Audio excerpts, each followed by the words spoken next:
Standard 10 mathematics class chapter 2 circles and angles അല്ലെങ്കിൽ വൃത്തങ്ങളും കോണുകളും. The vertices of a quadrilateral ABCD are on a circle.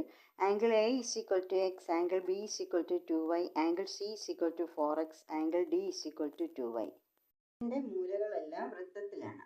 Angle A is equal to x, angle B is equal to 3y, angle C is equal to 4x, angle D is equal to 2y. X y കണ്ടുപിടിക്കുക, A B സിയുടെ കോണുകൾ കണ്ടുപിടിക്കുക.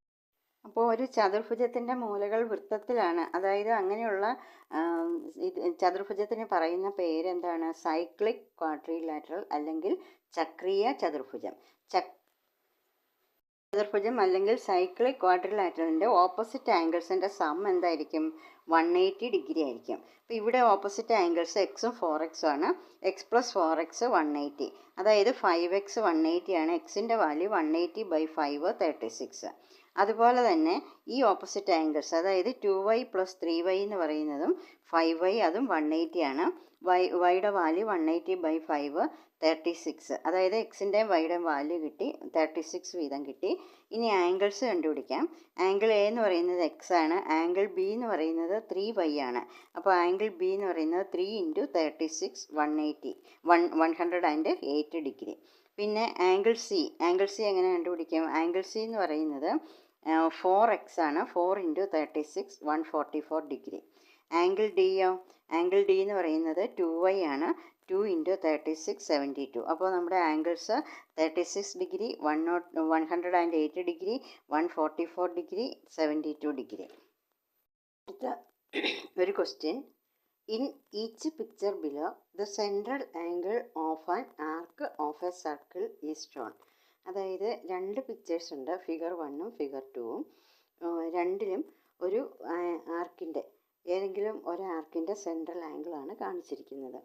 ഇവിടെ നമുക്ക് ഈ ആർക്കിൻ്റെ central ആംഗിളാണ് തന്നിരിക്കുന്നത്. ഈ ആർക്കിൻ്റെ രണ്ട് എൻഡ് പോയിൻറ്റ്സും സെൻറ്ററിനോട് ചേർന്ന് ഉണ്ടാക്കുന്ന ആംഗിളാണ് സെൻട്രൽ ആംഗിൾ. അപ്പോൾ ഈ ആർക്കിൻ്റെ സെൻട്രൽ ആംഗിൾ തന്നിരിക്കുന്നു. ഈ ക്വസ്റ്റ്യൻ മാർക്ക് ഈ രണ്ട് ആംഗിൾസും കണ്ടുപിടിക്കണം. അപ്പോൾ ഒരു ആർക്ക് അതിൻ്റെ സെൻറ്ററിൽ ഉണ്ടാക്കുന്ന ആംഗിളിൻ്റെ പകുതിയായിരിക്കും ഓപ്പോസിറ്റ് ആർക്കിൽ ഉണ്ടാക്കുന്ന ആംഗിൾ. അപ്പോൾ ഇത് 100 ആയതുകൊണ്ട് ഇത് 50 ആയിരിക്കും. 100ൻ്റെ പകുതി 50. ഇനി ഇത് രണ്ടും തമ്മിൽ ഇത് രണ്ടും ആഡ് ചെയ്താൽ 180 കിട്ടും. അപ്പോൾ ഇത് 50 ആയതുകൊണ്ട് ഇത് 180 - 50 എന്ന് പറയുമ്പോൾ 130 വരും. അതുപോലെ ഇവിടെ തന്നിരിക്കുന്നത് ഈ ആർക്കിൻ്റെ സെൻട്രൽ ആംഗിളാണ് തന്നിരിക്കുന്നത്. ഈ ആർക്കിൻ്റെ രണ്ട് എൻഡ് പോയിൻറ്റ്സും സെൻറ്ററിനോട് യോജിപ്പിച്ചുള്ള സെൻട്രൽ ആംഗിൾ 240 തന്നിരിക്കുന്നു. അപ്പോൾ അതിൻ്റെ പകുതിയായി 120 ആയിരിക്കും ഈ ആംഗിൾ. കാരണം ഇത് ഓപ്പോസിറ്റ് ആർക്കാണ്, ഓപ്പോസിറ്റ് ആർക്കിൽ ഉണ്ടാക്കുന്ന ആംഗിളാണ്. ഇത് 120, ഇത് തമ്മിൽ ഇതിൻ്റെ രണ്ടിനെ സം എത്രയാണ്? 180 ആണ്. അതുകൊണ്ട് ഈ ആംഗിൾ 60 ആയിരിക്കും. In figure 1 central angle of arc, ഈ ആർക്കിൻ്റെ പേര്, അതായത് central angle of arc BCD. Central angle of arc BCD is equal to 100 degree. Therefore angle BAD opposite ആർക്കിൽ ഉണ്ടാക്കുന്ന angle 100/2 is equal to 50 degree. Angle BCD എന്ന് പറയുമ്പോൾ 180 - 50 130 degree. In figure 2 central angle of arc QPS. Arc QPS ഇതാണ്, അതിൻ്റെ central angle is equal to എത്രയാണ്? 240 degree. Therefore angle QRS എന്ന് പറയുമ്പോൾ ഈ ആംഗിൾ ഓപ്പോസിറ്റ് ആർക്കിൽ ഉണ്ടാക്കുന്ന ആംഗിൾ 240/2, അതായത് 120 ഡിഗ്രി. പിന്നെ ആംഗിൾ QPS എന്ന് പറയുമ്പോൾ ഈ ആംഗിളാണ്. ആംഗിൾ QPS എന്ന് പറയുന്നത് 180 - 120, കാരണം ഇവ സപ്ലിമെൻ്ററി ആംഗിൾസ് ആണ്. ഇവയുടെ സം 180 ഡിഗ്രിയാണ്. അപ്പോൾ 180 - 120, അതായത് 60 ഡിഗ്രി. ചിത്രങ്ങളിൽ വൃത്തത്തിലെ ഒരു ചാപത്തിൻ്റെ കേന്ദ്രകോൺ കാണിച്ചിട്ടുണ്ട്.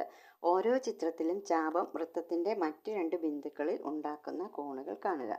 അതായത് ഈ ചിത്രം നോക്കുക. ഈ ചിത്രത്തിൽ ഈ ചാപത്തിൻ്റെ കേന്ദ്രകോൺ തന്നിട്ടുണ്ട്. വൃത്തത്തിലെ മറ്റ് രണ്ട് ബിന്ദുക്കളിൽ ഈ ചാപം ഉണ്ടാക്കുന്ന കോണിൻ്റെ അളവുകൾ കണ്ടുപിടിക്കുക. അതായത് ഈ ചാപത്തിൻ്റെ കേന്ദ്രകോൺ ഇതാകുമ്പം അത് മറുചാപത്തിൽ ഉണ്ടാക്കുന്ന കോൺ എന്ന് പറയുന്നത് ഇതിൻ്റെ പകുതി 50 ഡിഗ്രി ആയിരിക്കും. ഇനി ഇവർ രണ്ടുപേരും അനുപൂരകങ്ങളായതുകൊണ്ട് ഇത് 50 ആണെങ്കിൽ ഇത് 180 മൈനസ് 50 ആയ 130 ഡിഗ്രി ആയിരിക്കും. അതുപോലെ ഈ ചാപത്തിൻ്റെ കേന്ദ്രകോണാണ് തന്നിരിക്കുന്നത്. അതായത് ഈ ചാപത്തിൻ്റെ അഗ്രബിന്ദുക്കളെ കേന്ദ്രത്തോട് യോജിപ്പിച്ചുണ്ടാക്കുന്ന കോണാണ് കേന്ദ്രകോൺ. അപ്പോൾ അതിൻ്റെ പകുതിയായിരിക്കും മറുചാപത്തിലുണ്ടാക്കുന്ന കോൺ അത് 120 ഡിഗ്രി ആയിരിക്കും. ഇനി ഇവർ രണ്ടുപേരും കൂടെ കൂട്ടിയാൽ 180 വരണം. അതുകൊണ്ട് ഈ കോൺ 60 ഡിഗ്രി ആയിരിക്കും. അതായത് ചിത്രം 1-ൽ ചാപം BCDയുടെ കേന്ദ്രകോൺ 100 ഡിഗ്രി. കോൺ BAD എന്ന് പറയുമ്പോൾ മറുചാപത്തിലുണ്ടാക്കുന്ന കോൺ 100ൻ്റെ പകുതിയായ 50 ഡിഗ്രി. കോൺ BCD എന്ന് പറയുമ്പം 180 മൈനസ് ഈ 50 180 മൈനസ് 50 130 ഡിഗ്രി. രണ്ടാമത്തെ ചിത്രത്തിൽ കോൺ ചാപം QPSൻ്റെ കേന്ദ്രകോൺ അത് 240 ഡിഗ്രി. അതിൻ്റെ പകുതിയായിരിക്കും മറുചാപത്തിലുണ്ടാക്കുന്ന കോൺ QRS അത് 120. ഇനി ഇവർ തമ്മിൽ ആഡ് ചെയ്താൽ എത്ര കിട്ടണം? 180 കിട്ടണം. അപ്പോൾ ഇത് 120 ആയതുകൊണ്ട് ഇത് 60 ആയിരിക്കും.